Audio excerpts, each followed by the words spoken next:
Time series analysis में measurement of seasonal variation जो है वो हम डिस्कस कर रहे थे। मेजरमेंट ऑफ सीजनल वेरिएशन में हमारे पास डिफरेंट मेथड्स होते हैं, ठीक है। सिंपल एवरेज मेथड होता है हमारे पास, इसके अलावा ratio to moving average method होता है, रेशियो टू ट्रेंड मेथड होता है, इसके अलावा लिंक रिलेटिव मेथड होता है। तो सिंपल एवरेज मेथड हम डिस्कस कर चुके हैं। आज जो हम डिस्कस करेंगे वो क्या करेंगे, ratio to moving average method हम डिस्कस करेंगे। तो ratio to moving average method कोई मुश्किल नहीं है, ठीक है, क्योंकि मूविंग एवरेज की बात हो रही है। तो ratio to moving average method की जब हम बात करते हैं तो सबसे पहले तो हमें उसमें क्या करना होता है, मूविंग एवरेज फाइंड आउट करना होता है। देन हम centred moving average find out करते हैं, ठीक है। अब किस तरीके से हम इस पर काम करेंगे, मूविंग एवरेज फाइंड आउट करना आपको बता दिया गया है। फिर भी क्वेश्चन जब हम इसका सॉल्व करेंगे तो एक दफ़ा मैं आपको और बता दूंगी कि किस तरीके से जो है वो आपने मूविंग एवरेज फाइंड आउट करना है। अप्लाइड स्टैटिस्टिक्स की बुक का ये क्वेश्चन है, शाहिद जमाल की अप्लाइड स्टैटिस्टिक्स की बुक है, उसका ये क्वेश्चन है एक्सरसाइज 4.80, ठीक है।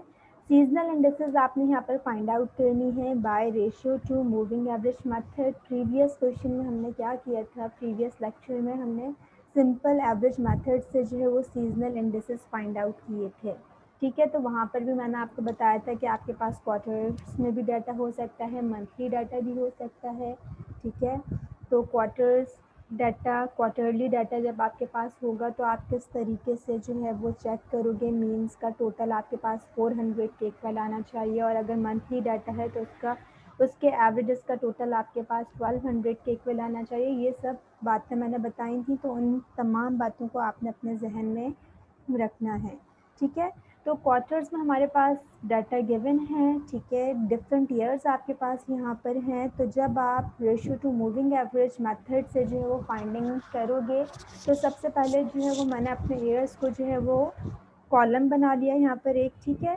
जो ऑब्जर्वेशंस आपके पास क्वार्टर्स में लिखी हुई थी 1980 की ऑब्जर्वेशंस क्या थी, 1980 में जो आपके पास first second third and fourth quarter की ऑब्जर्वेशन लिखी हुई थी 75, 60, 53 एंड 59। तो इसको जो है वो यहाँ पर मैंने क्या कर लिया, कॉलम बना लिया कि 1980 में फर्स्ट क्वार्टर की ऑब्जर्वेशन 75 है, सेकंड की 60 है, थर्ड की 53 एंड फोर्थ की 59। इसी तरह 1981 में आपके पास फर्स्ट क्वार्टर की ऑब्जर्वेशन क्या है, 86, देन 65, 63, 80, ठीक है। मीन्स कि आपने यहाँ पर क्वार्टर्स का भी जो है वो एक कॉलम बना लिया और ये तमाम ऑब्जर्वेशंस आपने इस तरीके से लिख दी, ठीक है। अब आपने, क्योंकि कौन सा मेथड आप पढ़ रहे हो, ratio to moving average method, तो यहाँ पर आप क्या करोगे, सबसे पहले जो है वो 4 क्वार्टर मूविंग एवरेज जो है वो आप फाइंड आउट करेंगे, ठीक है।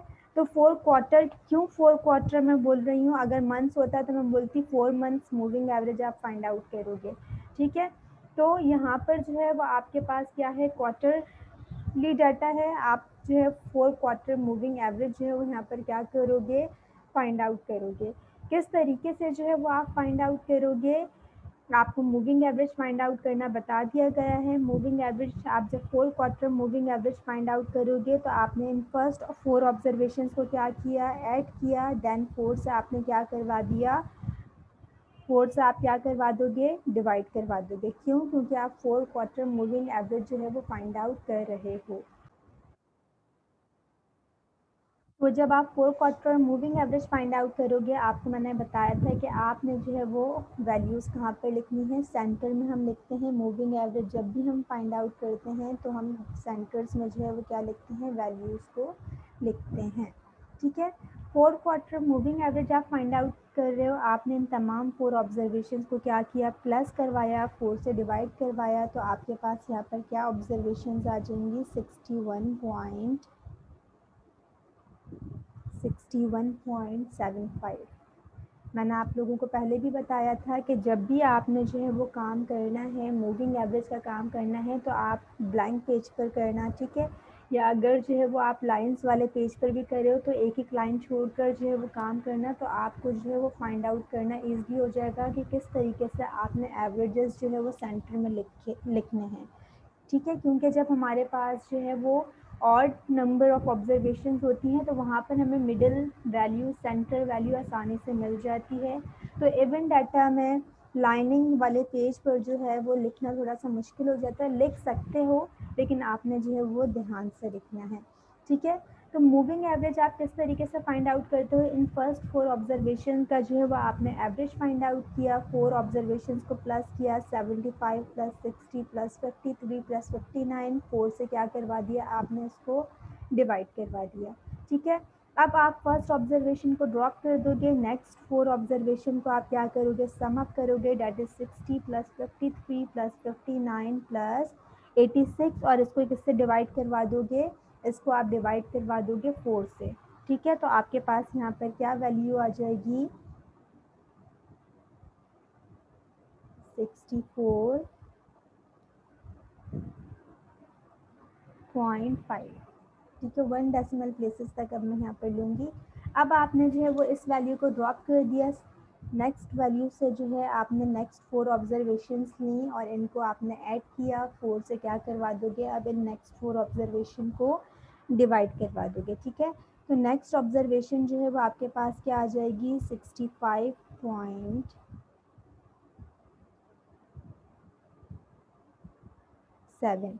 इसी तरह आप तमाम जो है वो मूविंग एवरेजेस फाइंड आउट करोगे। प्रीवियस लेक्चर्स में भी मैं आपको बता चुकी हूँ कि किस तरीके से मूविंग एवरेज फाइंड आउट करते हैं और सेंटर्ड मूविंग एवरेज जो है वो हम फाइंड आउट करते हैं।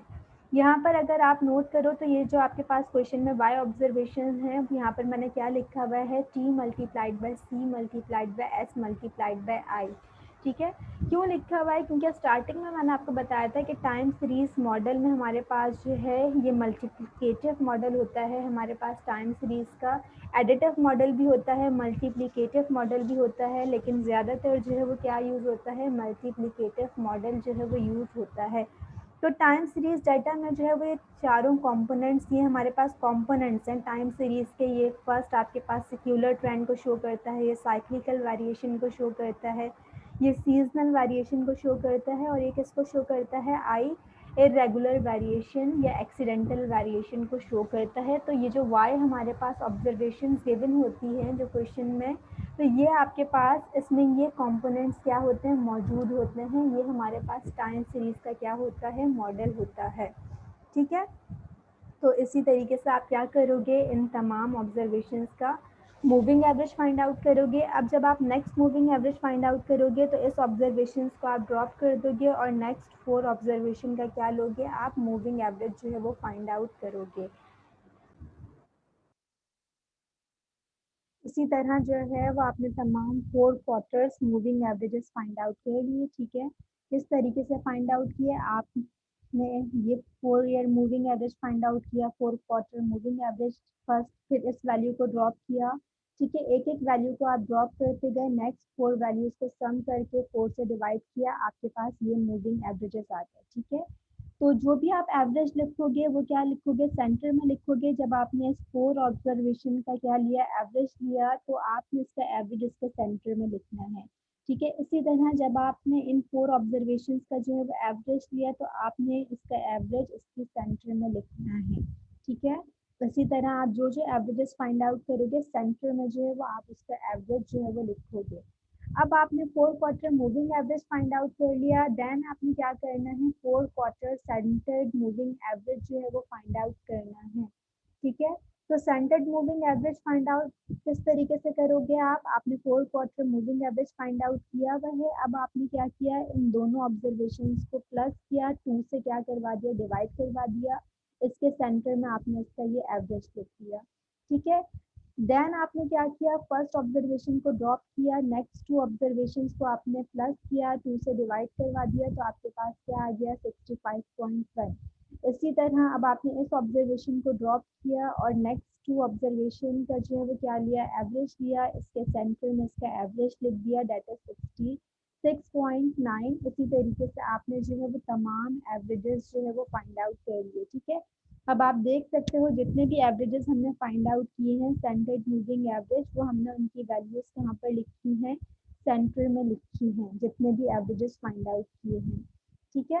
तो आपने जो ये 4 quarter centred moving average find out कर लिया, देन आपने क्या करना है, सीजनल इंडिसेस फाइंड आउट करने के लिए पहला काम आपने क्या करना है, आपने मूविंग एवरेजेस फाइंड आउट किए, देन आपने centred moving average find out किया। अब आप क्या काम करोगे, एक्चुअल वैल्यू को यानी कि एक्चुअल जो डाटा है आपको आपके पास, आप उस एक्चुअल डाटा को किससे डिवाइड करवा दोगे, 4 क्वार्टर सेंटर्ड मूविंग एवरेज से फाइंड आउट करवा दोगे, जो कि आपके पास किसके इक्वल होता है, जब आप 4 quarter centred moving average find out करते हो तो उसमें ट्रेंड एंड साइक्लिकल कंपोनेंट मौजूद होता है। ठीक है, तो आपको पता है कि हमें पता है एक्चुअल डाटा में ये चारों कंपोनेंट्स मौजूद होंगे। ठीक है, तो हमने यहाँ पर क्या लिखा, वाई की जगह मैंने क्या लिख दिया, आप डायरेक्ट ये भी लिख सकते हो y divided by 4 quarter centred moving average. ठीक है, या आप इस तरीके से भी लिख सकते हो T multiplied by C multiplied by S multiplied by I, आपने वाई की जगह ये वाई की वैल्यू लिख दी, divided by T multiplied by C, तो यहाँ पर आपके पास क्या रिमेनिंग टर्म्स बचेंगी, एस इंटू आई बचेगा। ठीक है, तो अब आपने यहाँ पर क्या काम करना है, एक्चुअल डाटा को जो है वो सेंटर्ड मूविंग एवरेज से जो है वो डिवाइड करवाना है। ठीक है, अब आप किस तरीके से जो है वो सेंटर्ड मूविंग एवरेज जो है वो यहाँ पर फाइंड आउट करोगे, आप इस वैल्यू को, ठीक है, क्योंकि फर्स्ट ऑब्जर्वेशन स्टार्टिंग ऑब्जर्वेशन तो हमारे पास यहाँ पर नहीं है। ठीक है, तो अब आप किस तरीके से जो वैल्यूज को डिवाइड करवाओगे, आप यहाँ पर जो काम करोगे, आप यहाँ पर लिखोगे 53 डिवाइडेड बाय 53 को आप डिवाइड करवाओगे किससे, 63.1 से। एक्चुअल डाटा को आप किससे डिवाइड करवा रहे हो, 4 क्वार्टर सेंटर मूविंग एवरेज से जो है आप डिवाइड करवाओगे, देन आप क्या करवाओगे, 100 से मल्टीप्लाई करवाओगे। ठीक है, देन इसी तरीके से आप क्या करोगे, यहाँ पर 59 divided by 65.1, 59 divided by 65.1 multiplied by 100। ठीक है, इसी तरीके से जो है ये तमाम वैल्यूज फाइंड आउट करोगे, देन हम इन तमाम वैल्यूज को, ये जो हमारे पास वैल्यूज आएंगी इसको हम क्या करेंगे, रीअरेंज करेंगे, देन हम क्या करेंगे, सीजनल इंडिसेस जो है वो फाइंड आउट करेंगे। ठीक है, तो आप इसी तरीके से तमाम वैल्यूज फाइंड आउट करोगे, 53 divided by 63.1 multiplied by 100, 59 divided by 65.1 multiplied by 100, 86 divided by 66.9 multiplied by 100। इसी तरीके से आप इन तमाम वैल्यूज को क्या करोगे, फाइंड आउट करोगे। आपने ये तमाम वैल्यूज जो है वो फाइंड आउट कर लेनी है। ठीक है, सेंटर्ड मूविंग एवरेज से आपके पास एक्चुअल वैल्यू है, एक्चुअल वैल्यूज को आप इससे डिवाइड करवाओगे, सेंटर्ड मूविंग एवरेज से जब डिवाइड करवाओगे तो आपके पास ये तमाम वैल्यूज आ जाएंगी। ठीक है, 53 divided by 63.1 multiplied by 100, 59 divided by 65.1 multiplied by 100, आपने ये तमाम वैल्यूज फाइंड आउट करनी है। अब हम क्या करेंगे, इसी डाटा को, ये जो हमने वैल्यूज फाइंड आउट की हैं, अब हम क्या करेंगे, इसको रीअरेंज करेंगे। ठीक है, ये जो आपके पास एस आई का कॉलम है, आप इस कॉलम को क्या करोगे, रीअरेंज करोगे, और किस तरीके से हम रीअरेंज करेंगे, देन हम जो है वो इस पर क्या करेंगे, सीजनल इंडिसेस फाइंड आउट करेंगे, जिस तरीके से हमने प्रीवियस क्वेश्चन में सीजनल इंडिसेस जो है वो फाइंड आउट किए थे। Ratio to moving average method में सबसे पहला काम आपने क्या करना है, आपने मूविंग एवरेज, क्योंकि आपके पास क्वार्टरली डाटा था तो आपने 4 quarter moving average find out किया। 4 quarter moving average find out करने के बाद आपने 4 क्वार्टर सेंटर्ड मूविंग एवरेज जो है वो फाइंड आउट किया। ठीक है, 4 क्वार्टर मूविंग एवरेज जब आपने फाइंड आउट किया, आपने 4 ऑब्जर्वेशन को प्लस किया, 4 से डिवाइड करवाया, इसके सेंटर में इसका एवरेज लिख दिया। ठीक है, इसी तरह इस वैल्यू को स्किप किया, आपने नेक्स्ट 4 ऑब्जर्वेशंस को ऐड किया, 4 से डिवाइड करवाया, आपके पास ये वैल्यू आ गई, इसके सेंटर में आपने इसका एवरेज लिख दिया।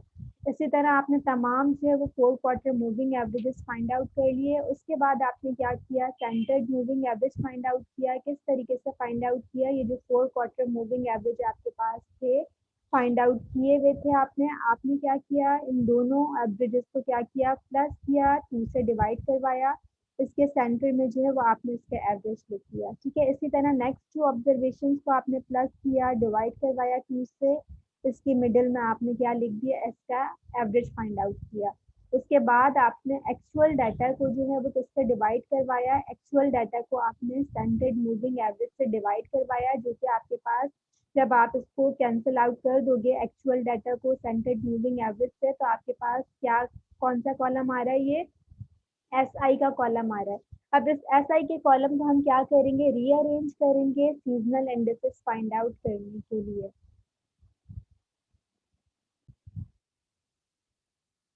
अब आपने इसको रीअरेंज किस तरीके से करना है, आपके पास जो ये वैल्यूज हैं, ठीक है, आपके पास 1980 में यहाँ पर थर्ड क्वार्टर से जो है वो वैल्यूज आपने यहाँ पर फाइंड आउट की, ठीक है।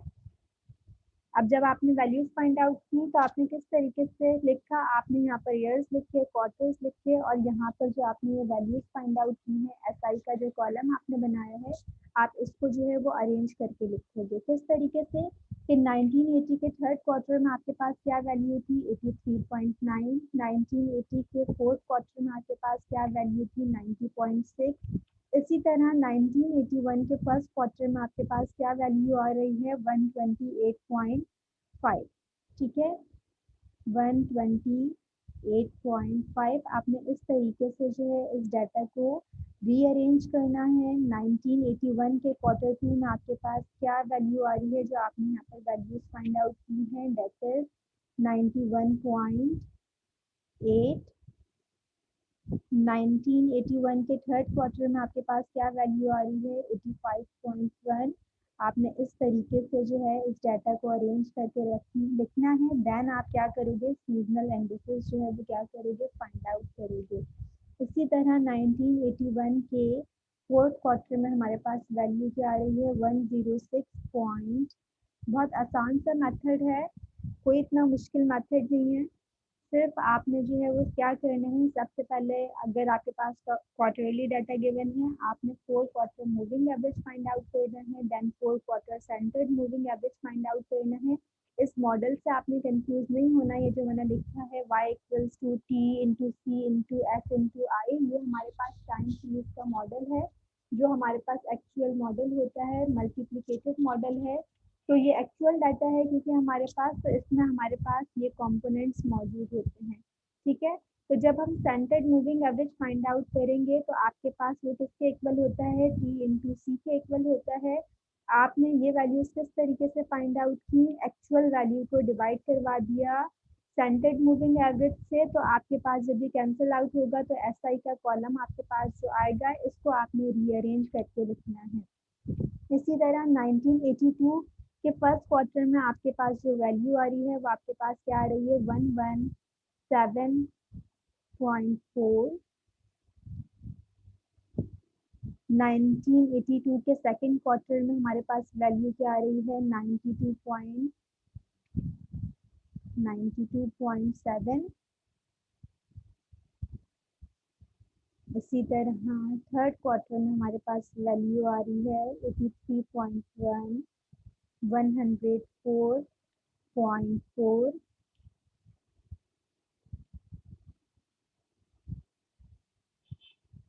और 1983 के फर्स्ट क्वार्टर में हमारे पास वैल्यू आ रही है 120.6।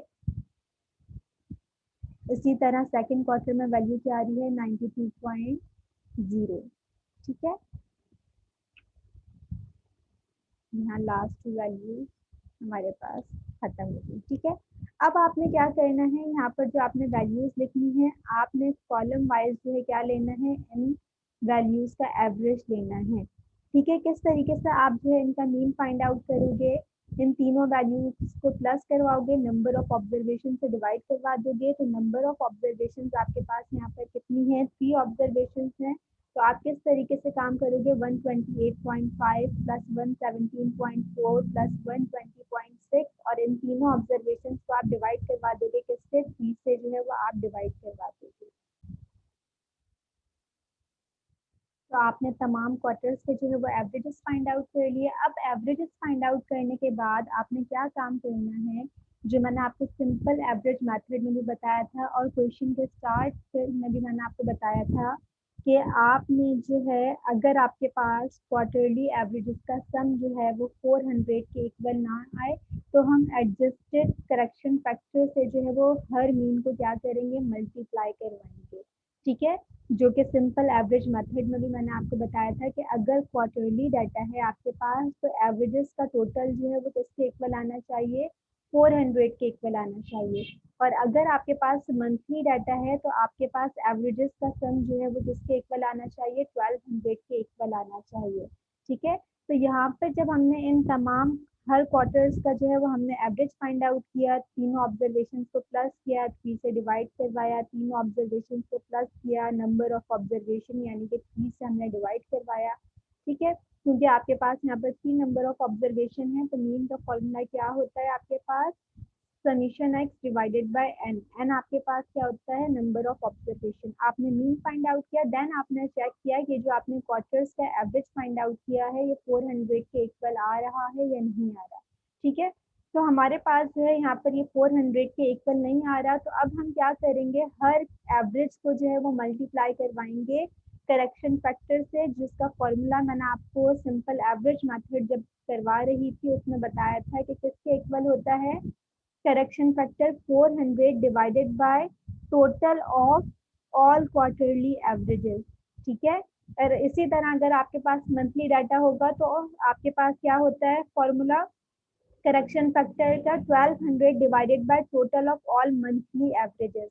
तो यहाँ पर आपके पास डाटा क्वार्टर्स में गिवन था तो आप हर मीन को जो है वो इस वैल्यू से क्या करवाओगे, मल्टीप्लाई करवाओगे। तो जब आप हर मीन को इस वैल्यू से मल्टीप्लाई करवाओगे तो आपके पास एडजस्टेड सीजनल इंडेक्सेस, ये मैंने एडजस्टेड की शॉर्ट फॉर्म लिख दी, एडजस्टेड सीजनल इंडेक्सेस आपके पास यहाँ पर क्या आ जाएगा, 122.51, 92.48।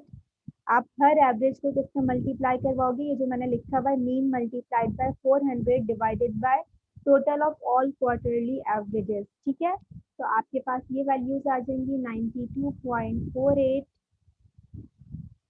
84.32,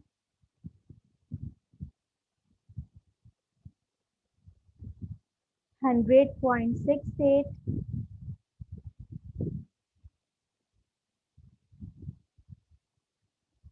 तो जब आप इसका टोटल करोगे अब एवरेजेस का तो आपके पास ये किसके इक्वल आ जाएगा, 400 के इक्वल आ जाएगा।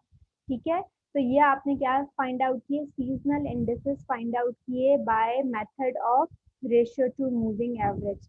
ठीक है, ratio to moving average method के थ्रू जो है वो आपने क्या किया, सीजनल इंडेक्सेस फाइंड आउट किए। अगर आपके पास यहाँ पर मीन का टोटल जो है वो 400 के इक्वल आ जाता तो तब आप ये काम नहीं करते, एडजस्टेड सीजनल इंडिसेस आप फाइंड आउट नहीं करते अगर आपके पास यहाँ पर टोटल 400 के इक्वल आ जाता। ठीक है, लेकिन यहाँ पर हमारे पास 400 से मिनिमम वैल्यू आ रही थी। ठीक है, लेस वैल्यू आ रही थी 400 से, तो आपने जो है वो यहाँ पर क्या किया, adjusted seasonal indices find out किए। किस तरीके से फाइंड आउट किए, मीन को मल्टीप्लाई करवाया करेक्शन फैक्टर से, जो कि आपके पास क्वार्टरली डाटा होता है तो फॉर्मूला किसके इक्वल होता है, 400 divided by total of all quarterly averages. तो ये आपने यहाँ पर क्या फाइंड आउट कर लिए, सीजनल इंडिसेस फाइंड आउट कर लिए। यहाँ तक किसी स्टूडेंट को कहीं कोई कंफ्यूजन हो तो आप जो है वो बता दीजिएगा। इसके अलावा आपने कैलकुलेशन जो है वो खुद करनी है ताकि आपकी प्रैक्टिस हो, इससे रिलेटेड जो जो क्वेश्चंस हो उनको आपने क्या करना है, सॉल्व करना है उन तमाम क्वेश्चंस को, क्योंकि आप प्रैक्टिस करेंगे तो आपको जो है वो समझ आएगा, बगैर प्रैक्टिस के क्लियर नहीं होगा। तो आपने इस क्वेश्चन को खुद सॉल्व करना है।